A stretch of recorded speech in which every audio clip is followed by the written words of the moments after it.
بسم الله الرحمن الرحيم والمحصنات من النساء إلا ما ملكت أيمانكم كتاب الله عليكم أو حل لكم ما وراء ذلكم أن تبتغوا بأموالكم محصنين غير مسافحين فما استمتعتم به منهن فآتوهن أجورهن فريضة ولا جناح عليكم فيما تراضيتم به من بعد الفريضة إن الله كان عليما حكيما ومن لم يستطع منكم طولا أن ينكح المحصنات المؤمنات فمما ملكت أيمانكم من فتياتكم المؤمنات والله أعلم بإيمانكم بعضكم من بعض فانكحوهن بإذن أهلهن وآتوهن أجورهن بالمعروف محصنات غير مسافحات ولا متخذات أخدان فإذا أحصن فإن أتين بفاحشة فعليهن نصف ما على المحصنات من العذاب ذلك لمن خشي العنة منكم وأن تصبروا خير لكم والله غفور رحيم يريد الله ليبين لكم ويهديكم سنن الذين من قبلكم ويتوب عليكم والله عليم حكيم والله يريد أن يتوب عليكم ويريد الذين يتبعون الشهوات أن تميلوا ميلا عظيما يريد الله أن يخفف عنكم وخلق الإنسان ضعيفا يا أيها الذين آمنوا لا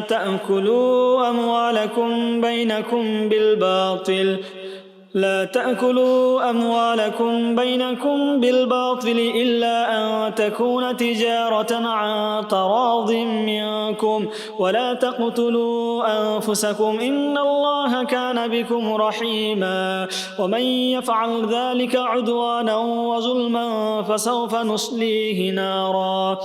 وكان ذلك على الله يسيرا إن تجتنبوا كبائر ما تنهون عنه نكفر عنكم سيئاتكم وندخلكم مدخلا كريما ولا تتمنوا ما فضل الله به بعضكم على بعض للرجال نصيب مما اكتسبوا وللنساء نصيب مما اكتسبن واسألوا الله من فضله إن الله كان بكل شيء عليما ولكل جعلنا موالي مما ترك الوالدان والأقربون والذين عقدت أيمانكم فآتوهم نصيبهم إن الله كان على كل شيء شهيدا الرجال قوامون على النساء بما فضل الله بعضهم على بعض وبما أنفقوا من أموالهم فالصالحات قانتات حافظات للغيب بما حفظ الله واللاتي تخافون نشوزهن فعظوهن واهجروهن في المضاجع واضربوهن فإن أطعنكم فلا تبغوا عليهن سبيلا إن الله كان عليا كبيرا وإن خفتم شقاق بينهما فابعثوا حكما من أهله وحكما من أهلها إن يريدا إصلاحا يوفق الله بينهما إن الله كان عليما خبيرا واعبدوا الله ولا تشركوا به شيئا وبالوالدين إحسانا وبذي القربى واليتامى والمساكين والجار ذي القربى والجار ذي القربى والجار الجنب والصاحب بالجنب وابن السبيل وما ملكت أيمانكم إن الله لا يحب من كان مختالا فخورا الذين يبخلون ويأمرون الناس بالبخل ويكتمون ما آتاهم الله من فضله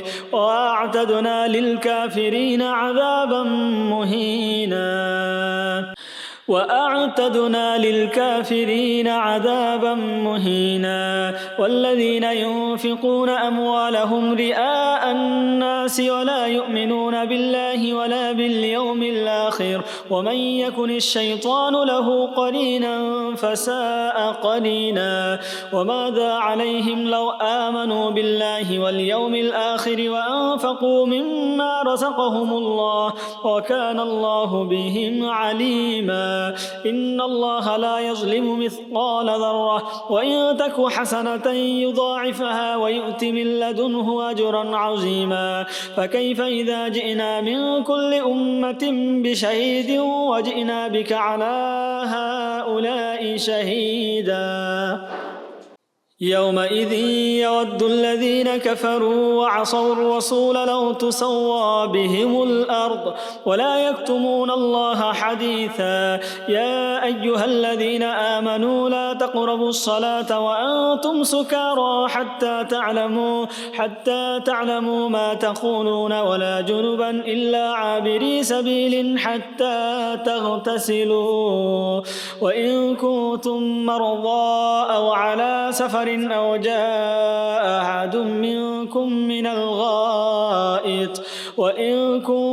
مرضى أو على سفر أو جاء أحد منكم من الغائط أو لامستم النساء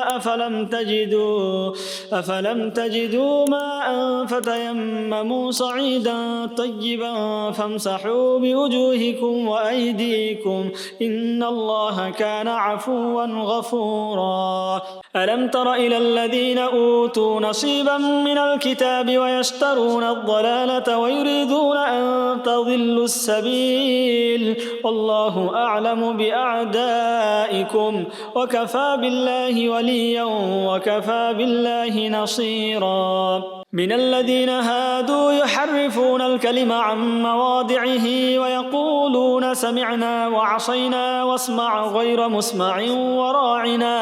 وراعنا ليا بألسنتهم وطعنا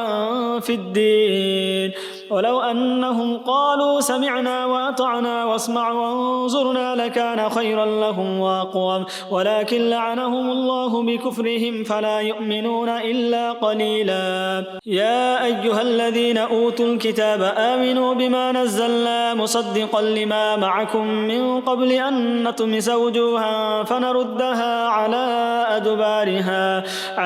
أدبارها أو نلعنهم كما لعنا أصحاب السبت وكان أمر الله مفعولا إن الله لا يغفر أن يشرك به ويغفر ما دون ذلك لمن يشاء ومن يشرك بالله فقد افترى إثما عظيما ألم تر إلى الذين يزكون أنفسهم بل الله يزكي من يشاء ولا يظلمون فتيلا انظر كيف يفترون على الله الكذب وكفى به إثما مبينا ألم تر إلى الذين أوتوا نصيبا من الكتاب يؤمنون بالجبت والطاغوت ويقولون للذين كفروا هؤلاء أهدى من الذين آمنوا سبيلا أولئك الذين لعنهم الله ومن يلعن الله فلا تجد له نصيرا أم لهم نصيب من الملك فإذا لا يؤتون الناس نقيرا أم يحسدون الناس على ما آتاهم الله من فضله فقد آتينا آل إبراهيم الكتاب والحكمة والحكمة وآتيناهم ملكا عظيما فمنهم من آمن به ومنهم من صد عنه وكفى بجهنم سعيرا إن الذين كفروا بآياتنا سوف نصليهم نارا كلما نضجت جلودهم بدلناهم جلودا غيرها ليذوقوا العذاب إن الله كان عزيزا حكيما والذين آمنوا وعملوا الصالحات سندخلهم جنات تجري من تحتها الأنهار خالدين فيها أبدا لهم فيها أزواج مطهرة وندخلهم ظلا ظليلا إن الله يأمركم أن تؤدوا الأمانات إلى أهلها وإذا حكمتم بين الناس أن تحكموا بالعدل إن الله نعم ما يعظكم به إن الله كان سميعا بصيرا يا أيها الذين آمنوا أطيعوا الله وأطيعوا الرسول وأولي الأمر منكم فإن تنازعتم في شيء فردوه إلى الله والرسول إن كنتم تؤمنون بالله واليوم الآخر ذلك خير وأحسن تأويلا ألم تر إلى الذين يزعمون أنهم آمنوا بما أنزل إليك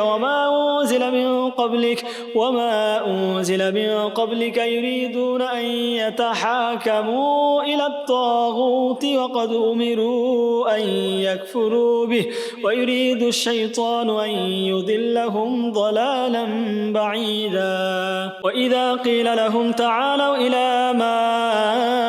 أنزل الله وإلى الرسول رأيت المنافقين يصدون عنك صدودا فكيف إذا أصابتهم مصيبة بما قدمت أيديهم ثم جاءوك يحلفون بالله إن أردنا إلا إحسانا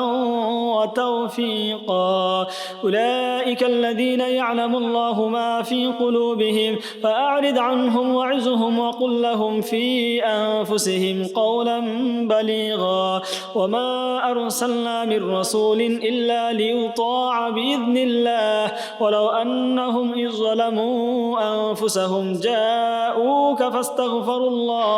فاستغفروا الله واستغفر لهم الرسول لوجدوا الله توابا رحيما فلا وربك لا يؤمنون حتى يحكموك فيما شجر بينهم ثم لا يجدوا في أنفسهم حرجا مما قضيت ويسلموا تسليما ولو أنا كتبنا عليهم أن اقتلوا أنفسكم أو اخرجوا من دياركم ما فعلوه إلا قليل منهم ولو أنهم فعلوا ما يوعظون به لكان خيرا لهم وأشد تثبيتا وإذا لآتيناهم من لدنا أجرا عظيما ولهديناهم صراطا مستقيما ومن يطع الله والرسول فأولئك مع الذين أنعم الله عليهم من النبيين والصديقين والشهداء والصالحين وحسن أولئك رفيقا ذلك الفضل من الله وكفى بالله عليما يا أيها الذين آمنوا خذوا حذركم فانفروا ثبات أو انفروا جميعا وإن منكم لمن ليبتئن فإن أصابتكم مصيبة قال قد أنعم الله علي إذ لم أكن معهم شهيدا ولئن أصابكم فضل من الله ليقولن كأن لم تكن بينكم وبينه مودة يا ليتني كنت معهم فأفوز فوزا عظيما فليقاتل في سبيل الله الذين يشرون الحياة الدنيا بالآخرة ومن يقاتل في سبيل الله فيقتل أو يغلب فسوف نؤتيه أجرا أجرا عظيما. وما لكم لا تقاتلون في سبيل الله والمستضعفين من الرجال والنساء والولدان الذين يقولون ربنا أخرجنا من هذه القرية الظالم أهلها واجعل لنا من لدنك وليا واجعل لنا من لدنك نصيرا. الذين آمنوا يقاتلون في سبيل الله والذين كفروا يقاتلون في سبيل الطاغوت فقاتلوا أولياء الشيطان إن كيد الشيطان كان ضعيفا. ألم تر إلى الذين قيل لهم كفوا أيديكم وأقيموا الصلاة وآتوا الزكاة فلما كتب عليهم القتال إذا فريق منهم يخشون الناس كخشية الله أو أشد خشية وقالوا ربنا لم كتبت علينا القتال لولا أخرتنا إلى أجل قريب قل متاع الدنيا قليل والآخرة خير لمن اتقى ولا تظلمون فتيلا. أينما تكونوا يدرككم الموت ولو كنتم في بروج مشيدة وإن تصبهم حسنة يقولوا هذه من عند الله وإن تصبهم سيئة يقولوا هذه من عندك قل كل من عند الله فما لهؤلاء القوم لا يكادون يفقهون حديثا. ما أصابك من حسنة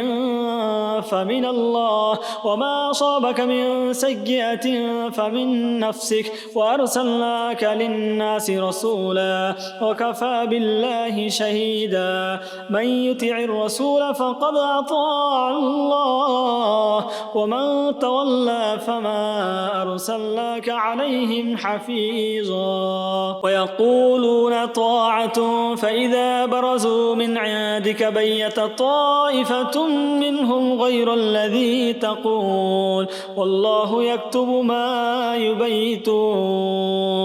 فأعرض عنهم وتوكل على الله وكفى بالله وكيلا. أفلا يتدبرون القرآن ولو كان من عند غير الله لوجدوا فيه اختلافا كثيرا وإذا جاءهم أمر من الأمن أو الخوف أذاعوا به ولو ردوه إلى الرسول وإلى أولي الأمر منهم لعلمه الذين يستنبطونه منهم ولولا فضل الله عليكم ورحمته لاتبعتم الشيطان إلا قليلا. فقاتل في سبيل الله لا تكلف إلا نفسك وحرض المؤمنين عسى الله أن يكف بأس الذين كفروا والله أشد بأسا وأشد تنكيلا. من يشفع شفاعة حسنة يكن له نصيب منها ومن يشفع شفاعة سيئة يكن له كفل منها وكان الله على كل شيء مقيتا. وإذا حييتم بتحية فحيوا بأحسن منها أو ردوها إن الله كان على كل شيء حسيبا. الله لا إله إلا هو لا يجمعنكم إلى يوم القيامة لا ريب فيه ومن أصدق من الله حديثا. فما لكم في المنافقين فئتين الله أركسهم بما كسبوا أتريدون أن تهدوا من أضل الله ومن يضلل الله فلا تجد له سبيلا. ودوا لو تكفرون كما كفروا فتكونون سواء فلا تتخذوا منهم أولياء حتى يهاجروا في سبيل الله فإن تولوا فخذوهم وقتلوهم حيث وجدتموهم ولا تتخذوا منهم وليا ولا نصيرا إلا الذين يصلون إلى قوم بينكم وبينهم ميثاق أو جاءوكم حصرت صدورهم أن يقاتلوكم أو يقاتلوا قومهم ولو شاء الله لسلطهم عليكم فلقاتلوكم فإن اعتزلوكم فلم يقاتلوكم وألقوا إليكم السلم فما جعل الله لكم عليهم سبيلا ستجدون آخرين يريدون أن يأمنوكم ويأمنوا قومهم كلما ردوا إلى الفتنة أركسوا فيها فإن لم يعتزلوكم ويلقوا إليكم السلم ويكفوا أيديهم فخذوهم وقتلوهم حيث ثقفتموهم وأولئكم جعلنا لكم عليهم سلطانا مبينا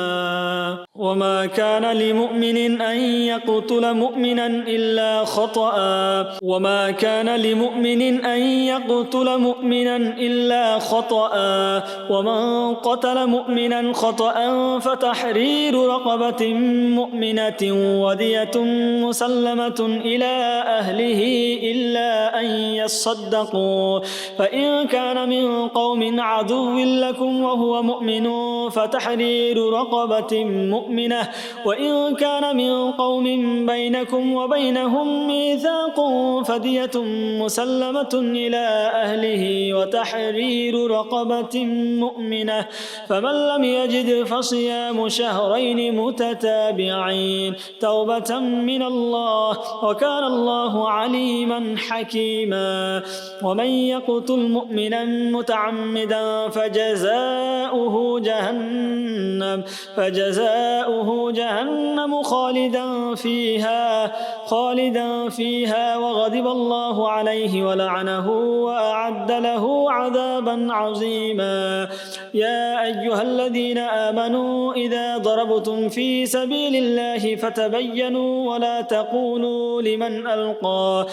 تقولوا لمن ألقى إليكم السلام لست مؤمنا تبتغون عرض الحياة الدنيا فعند الله مغانم كثيرة كذلك كنتم من قبل فمن الله عليكم فتبينوا إن الله كان بما تعملون خبيرا لا يستوي القاعدون من المؤمنين غير أولي الضرر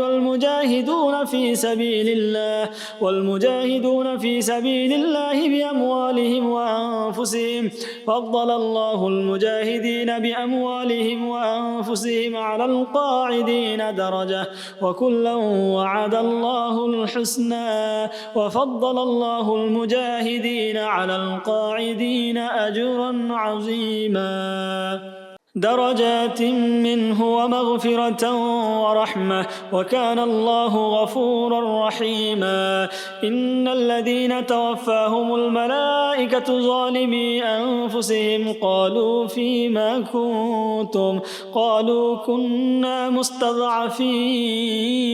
في الأرض قالوا ألم تكن أرض الله واسعة فتهاجروا فيها فأولئك مأواهم جهنم وساءت مصيرا إلا المستضعفين من الرجال والنساء والولدان لا يستطيعون حيلة ولا يهتدون سبيلا فأولئك عسى الله أن يعفو عنهم وكان الله عفوا غفورا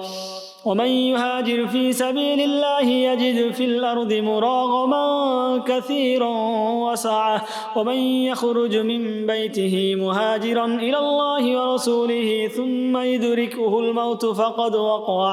فقد وقع أجره على الله وكان الله غفورا رحيما وإذا ضربتم في الأرض فليس عليكم جناح أن تقصروا من الصلاة إن خفتم أن يفتنكم الذين كفروا إن الكافرين كانوا لكم عدوا مبينا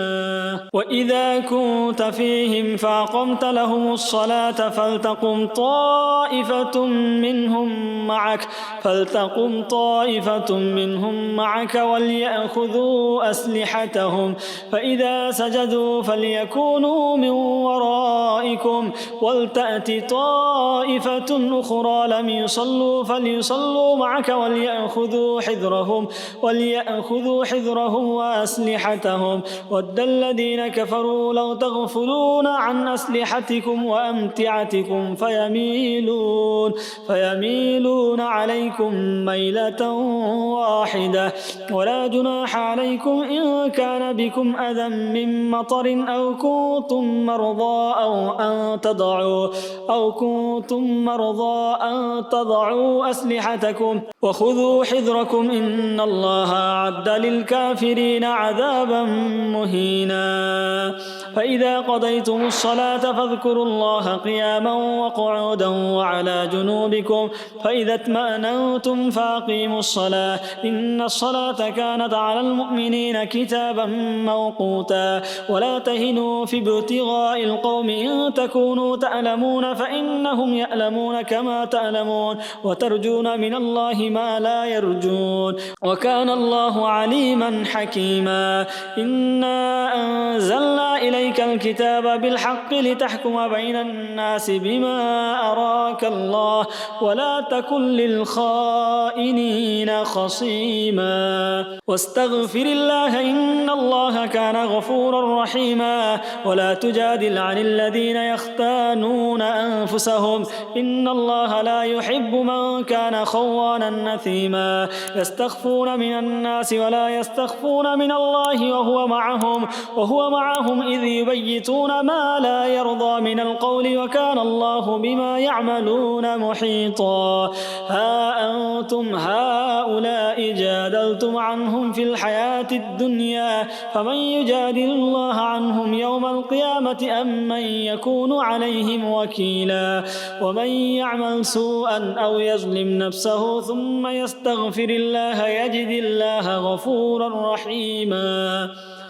ومن يكسب إثما فإنما يكسبه على نفسه وكان الله عليما حكيما ومن يكسب خطيئة أو إثما ثم يرم به بريئا فقد احتمل بهتانا وإثما مبينا ولولا فضل الله عليك ورحمته لهمت طائفة منهم أن يضلوك وما يضلون إلا أنفسهم وما يضرونك من شيء وأنزل الله عليك الكتاب والحكمة وعلمك ما لم تكن تعلم وكان فضل الله عليك عظيما لا خير في كثير من نجواهم إلا من أمر بصدقة أو معروف أو إصلاح بين الناس ومن يفعل ذلك ابتغاء مرضات الله فسوف نؤتيه أجرا عظيما ومن يشاقق الرسول من بعد ما تبين له الهدى ويتبع غير سبيل المؤمنين نوله ما تولى ونصله جهنم وساءت مصيرا إن الله لا يغفر أن يشرك به ويغفر ما دون ذلك لمن يشاء ومن يشرك بالله فقد ضل ضلالا بعيدا إن يدعون من دونه إلا إناثا وإن يدعون إلا شيطانا مريدا لعنه الله وقال لأتخذن من عبادك نصيبا مفروضا ولأذلنهم ولأمنينهم ولآمرنهم فليبتكن آذان الأنعام ولآمرنهم فليغيرن خلق الله ومن يتخذ الشيطان وليا من دون الله فقد خسر خسرانا مبينا يعدهم ويمنيهم وما يعدهم الشيطان إلا غرورا أولئك مأواهم جهنم ولا يجدون عنها محيصا والذين آمنوا وعملوا الصالحات سندخلهم جنات تجري من تحتها الأنهار خالدين فيها أبدا وعد الله حقا ومن أصدق من الله قيلا ليس بأمانيكم ولا أماني أهل الكتاب، من يعمل سوءا يجز به ولا يجد له من دون الله وليا ولا نصيرا. ومن يعمل من الصالحات من ذكر أو أنثى وهو مؤمن فأولئك يدخلون الجنة ولا يظلمون نقيرا. ومن أحسن دينا ممن أسلم وجهه لله وهو محسن واتبع ملة إبراهيم حنيفا واتخذ الله إبراهيم خليلا. ولله ما في السماوات وما في الأرض وكان الله بكل شيء محيطا. ويستفتونك في النساء قل الله يفتيكم فيهن وما يتلى عليكم في الكتاب في يتامى النساء اللاتي لا تؤتونهن ما كتب لهن وترغبون أن تنكحوهن والمستضعفين من الولدان وأن تقوموا لليتامى بالقسط وما تفعلوا من خير فإن الله كان به عليما. وإن امرأة خافت من بعلها نشوزا أو إعراضا فلا جناح عليهما أن يصلحا بينهما صلحا والصلح خير وأحضرت الأنفس الشح وإن تحسنوا وتتقوا فإن الله كان بما تعملون خبيرا. ولن تستطيعوا أن تعدلوا بين النساء ولو حرصتم فلا تميلوا كل الميل فتذروها كالمعلقة وإن تصلحوا وتتقوا فإن الله كان غفورا رحيما.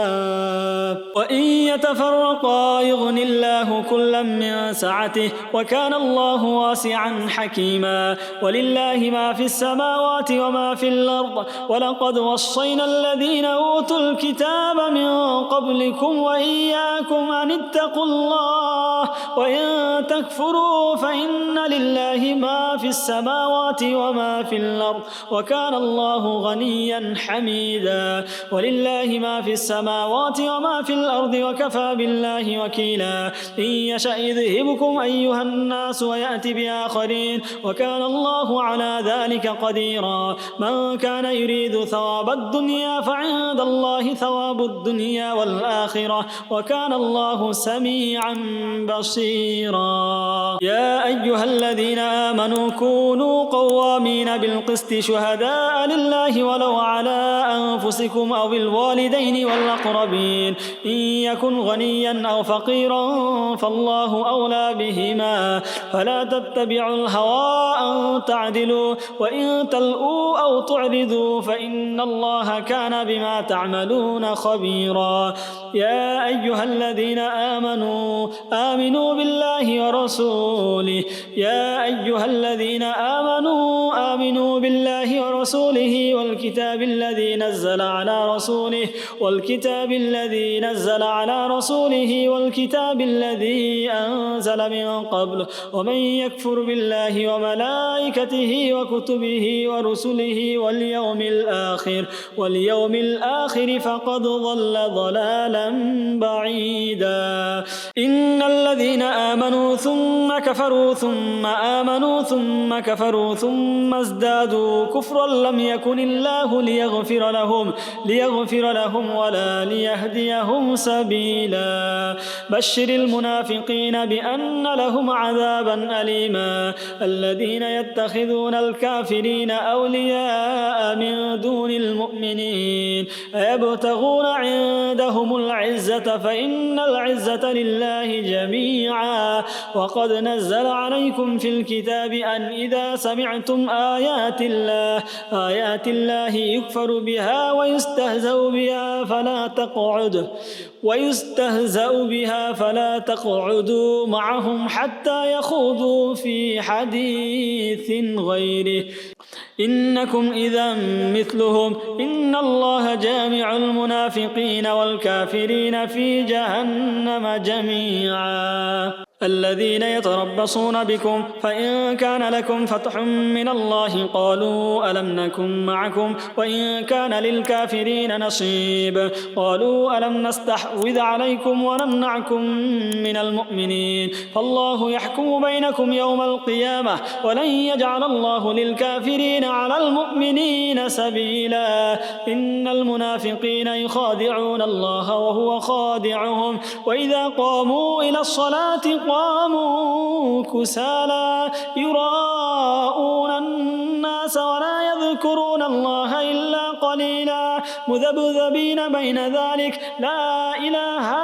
هؤلاء ولا إله هؤلاء ومن يضلل الله فلن تجد له سبيلا يا أيها الذين آمنوا لا تتخذوا الكافرين أولياء من دون المؤمنين أتريدون أن تجعلوا لله عليكم سلطانا مبينا إن المنافقين في الدرك الأسفل من النار ولن تجد لهم نصيرا إلا الذين تابوا وأصلحوا واعتصموا بالله وأخلصوا دينهم لله فأولئك مع المؤمنين وسوف يؤتي الله المؤمنين أجرا عظيما ما يفعل الله بعذابكم إن شكرتم وآمنتم وكان الله شاكرا عليما صدق الله العلي العظيم.